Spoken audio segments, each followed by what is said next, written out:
आदाब। आज मैं चंद्रगिरी की सैर को आई हूँ। देखिए कितने खूबसूरत झरने यहाँ पर हैं। बहुत ही काठमांडू नेपाल का ये बहुत ही खूबसूरत सयाहती एरिया है और यहाँ पर लोग हमेशा आते हैं। कुछ दिनों से यहाँ पर बर्फ भी थी जो आज धूप हो जाने की वजह से पिघल गई है। बहुत ही अच्छा लग रहा है, बहुत ही खूबसूरत माहौल है।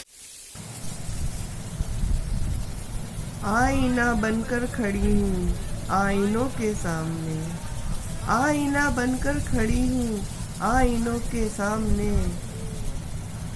दिल लिए बैठी हूँ कब से एल्बमों के सामने, दिल लिए बैठी हूँ कब से एल्बमों के सामने।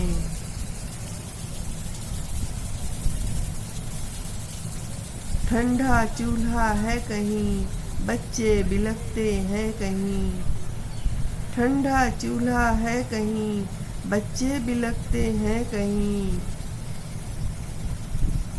भूख बैठी रो रही है बर्तनों के सामने, भूख बैठी रो रही है बर्तनों के सामने।